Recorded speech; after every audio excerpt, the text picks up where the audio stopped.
एक गरीब लड़की आयशा मगर बहुत खूबसूरत थी। उसके चेहरे की मासूमियत ऐसी थी कि देखकर लगता जैसे किसी पुराने सजदे की दुआ अभी अभी कबूल हुई हो। मगर उसकी जिंदगी में सुकून नाम की कोई चीज नहीं बची थी। मां 4 साल से बिस्तर पर थी, छत टपकती थी और बर्तन ज्यादातर खाली ही रहते थे। मगर उसकी आंखों में रोशनी और दिल में उम्मीद की जो लौ जलती थी, वो ही उसे हर सुबह फज्र की अजान से पहले उठा देती थी। नमाज, तिलावत और मां की देखभाल ही उसकी दिनचर्या बन चुकी थी। आयशा को गांव वालों ने कई बार बुरे रास्तों की सलाह दी। किसी ने शादी के नाम पर फरेब की कोशिश की तो किसी ने नौकरानी बनने का झांसा दिया, मगर उसका हर बार एक ही जवाब होता, मेरे रब ने जो लिखा है वही बेहतर है, मैं अपना सब्र नहीं बेच सकती। ऐसे ही एक दिन गांव की एक बूढ़ी औरत शाहजहां बीबी ने बताया कि जंगल के किनारे एक वीरान कोठी है जिसका मालिक शहर में रहता है और वहां किसी भरोसेमंद लड़की की जरूरत है, पैसा भी अच्छा मिलेगा। लोग कहते हैं वहां जिन्न रहते हैं। मगर आयशा ने जब मां खदीजा बेगम की आंखों में कमजोरी और दर्द देखा तो सोच लिया, अगर कोठी में शैतान भी हुआ तो अल्लाह का कलमा लेकर जाऊंगी। 2 सूखी रोटियां, एक पुराना कुरान शरीफ और मां की दवाइयों की पुड़िया लेकर वो उस सुनसान हवेली की तरफ रवाना हो गई जिसका नाम था ताजवर कोठी।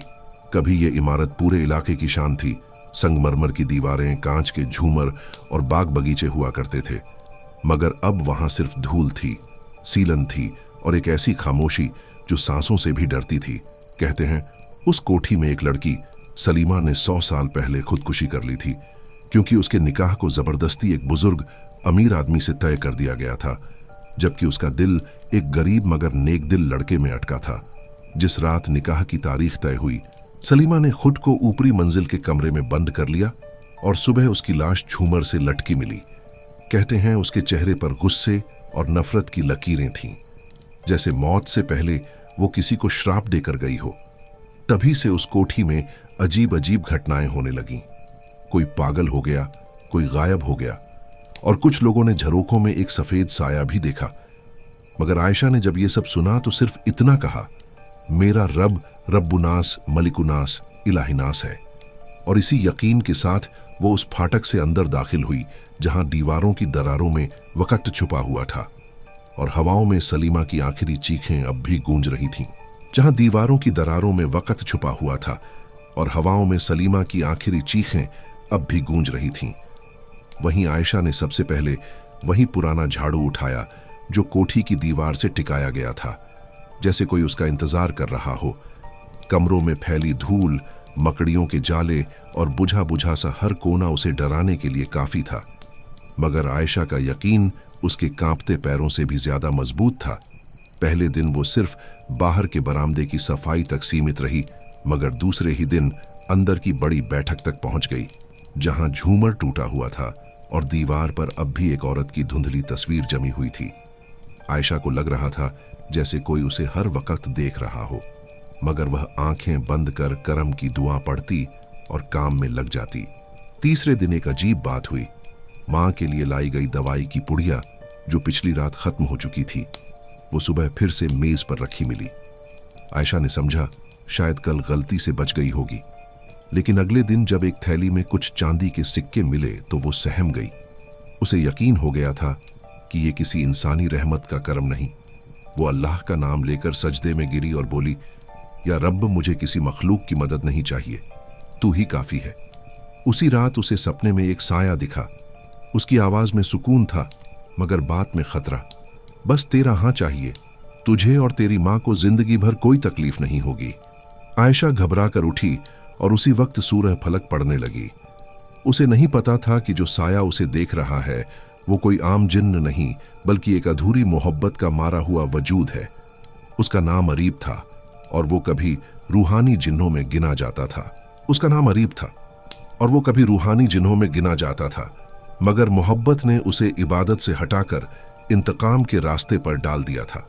सदियों पहले उसे भी एक पाक दिल लड़की से रूहानी इश्क हो गया था, मगर वो लड़की किसी और से निकाह कर गई। अरीब ने अपने रब से सवाल किया कि तूने मेरे दिल में मोहब्बत डाली, मगर उसे मुझसे क्यों छीन लिया? यही शिकायत उसे उस रास्ते पर ले गई जहां जिन्न फरिश्तों जैसे नहीं बल्कि इंसानों से भी ज्यादा खुदगर्ज बन जाते हैं। तभी उसकी मुलाकात सलीमा की रूह से हुई, जिसने मरते वक्त सारी हवेली को बद्दुआ दी थी। अरीब ने सलीमा के गम से अपनी तन्हाई का सौदा किया और तब से उस कोठी में बसा हुआ था।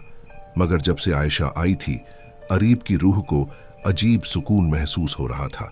उसकी तिलावत, उसकी सादगी और माँ के लिए रो रो कर मांगी गई दुआएं अरीब के उस हिस्से को छू रही थीं जो अब भी पाक था। वो हर रात दीवार के पीछे से उसे देखता, जब वो कुरान पढ़ती, जब वो माँ की दवाइयाँ संभालती और जब चुपचाप सजदे में बैठकर अपने रब से सिर्फ सब्र की दुआ मांगती। अरीब को लगने लगा कि ये लड़की बाकी औरतों जैसी नहीं, इसे कोई लालच नहीं, कोई ख्वाहिश नहीं, सिर्फ यकीन है। मगर उसी यकीन ने अरीब को बेचैन करना शुरू कर दिया। वो सोचता, अगर मैं मोहब्बत की राह पर लौटा हूं तो क्या ये गलत है? क्या एक जिन्न को मोहब्बत की इजाजत नहीं? हर रात वो उसकी मदद करने की कोशिश करता, कभी सिक्के रखता, कभी दवाइयां, मगर आयशा हर बार ठुकरा देती। उसके इनकार में डर नहीं बल्कि अल्लाह पर भरोसा होता, और यही भरोसा अब अरीब के सब्र को तोड़ने लगा था। वो चाहता था आयशा उसे देखे, उसे माने, मगर अपने रब से नहीं, उससे मोहब्बत करे।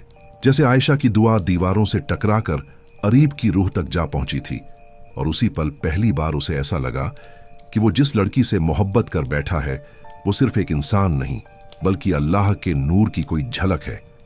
मगर अरीब की मोहब्बत अब सुकून नहीं, जलन बन रही थी। उसे लगता जैसे आयशा का हर सजदा, हर तस्बीह उसकी मौजूदगी को ठुकरा रहा हो।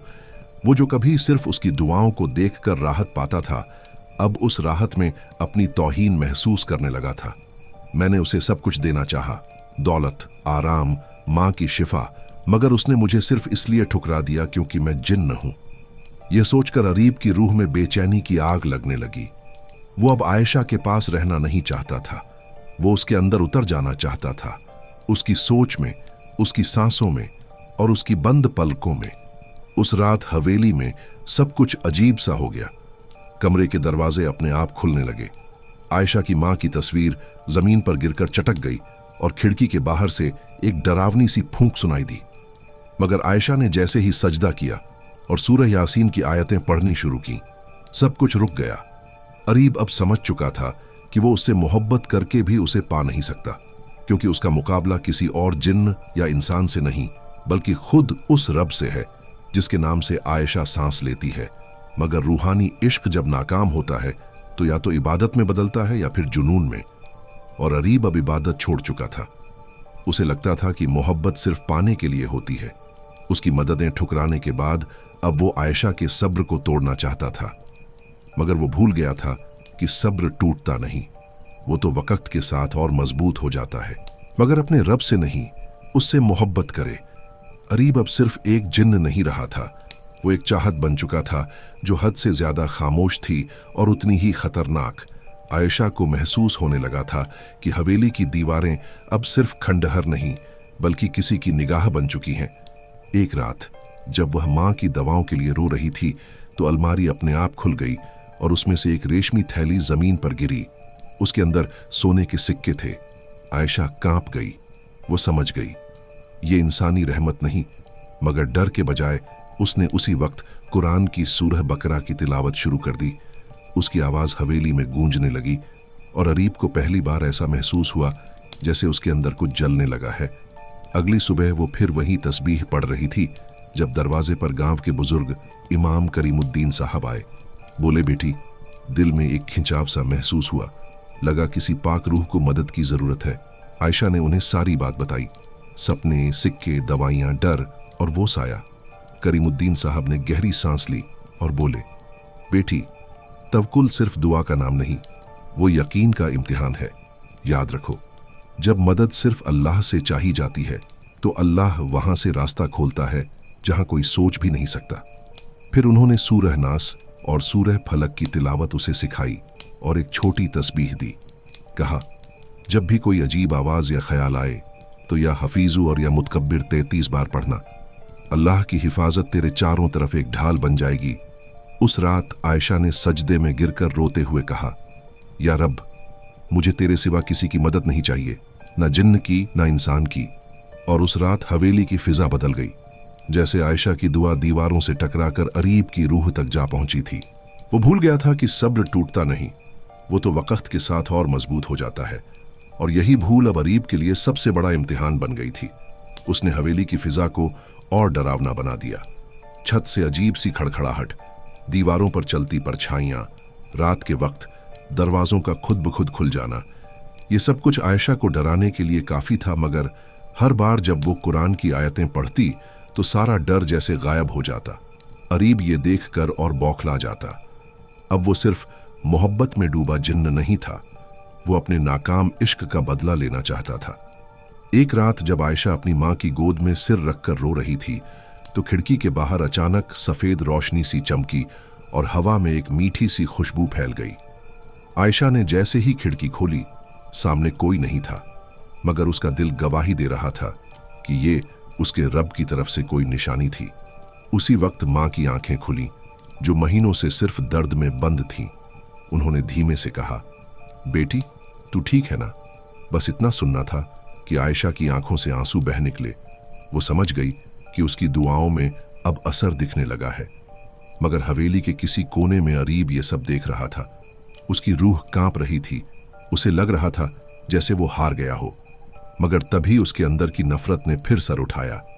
अगर आयशा मेरी नहीं हो सकती तो मैं उसे चैन से भी नहीं जीने दूंगा। वो अब उसके ईमान पर वार करने की तैयारी कर चुका था। वो जानता था आयशा को शारीरिक नुकसान नहीं पहुंचा सकता, मगर उसकी सोच, उसका सब्र, उसका यकीन, ये सब अगर डगमगा जाएं तो वही सबसे बड़ी जीत होगी। अब अरीब ने वो रूप धारण करने की सोची जिससे इंसान अपनी सोच पर भी शक करने लगता है, और यही शक अरीब का सबसे खतरनाक हथियार था। उसने वो किया जो अब तक कभी नहीं किया था। उसने इंसानी शक्ल ली। एक दिन जब आयशा बाहर से पानी भरकर लौटी तो दरवाजे पर एक नौजवान खड़ा था। सादा कपड़े, मासूम चेहरा और आंखों में वही तकलीफ जो आयशा अक्सर अपनी मां की आंखों में देखती थी। वो बोला, बहन, मेरी मां बीमार है, क्या एक लोटा पानी मिलेगा? आयशा ने फौरन हाँ कर दी, मगर जब वो पलटी तो पीछे से वो अजनबी बोला, आयशा, मैंने तुम्हारे लिए सब कुछ किया, तुम फिर भी मुझे नहीं पहचानती। आयशा का दिल दहल गया। वो आवाज जानी पहचानी थी मगर शक्ल नहीं। वो कांपते हुए पीछे मुड़ी और देखा कि वो नौजवान अब बदल रहा था। उसकी आंखें सुर्ख हो रही थीं और आवाज गूंज में बदल गई थी। अरीब अपने असली रूप में सामने था, मगर इस बार पहली बार नजरों में मोहब्बत नहीं, जिद थी। वो चीखा, तुम क्यों नहीं मानती? मैंने तुम्हारी मां की जान बचाई, तुम्हें हर दर्द से दूर रखा, फिर भी तुम मुझे ठुकरा रही हो सिर्फ इसलिए कि मैं जिन्न हूं। आयशा पीछे हटती गई। उसने कांपते हुए कुरान की आयतें पढ़नी शुरू की, मगर अरीब आगे बढ़ता गया। तभी अंदर से मां की चीख सुनाई दी, आयशा बचाओ, वो मेरी रूह को खींच रहा है।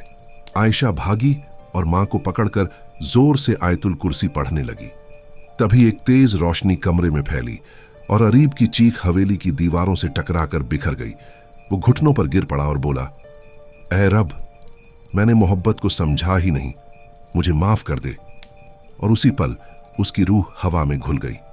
हवेली की खिड़कियां खुद ब खुद बंद हो गईं और कोने में रखा कुरान खुला पड़ा था। आयशा ने मां को गले लगाया और कहा, मां, मोहब्बत में सिर्फ रूह नहीं, रब भी होना चाहिए, वरना वो इबादत नहीं, इब्लीस बन जाती है।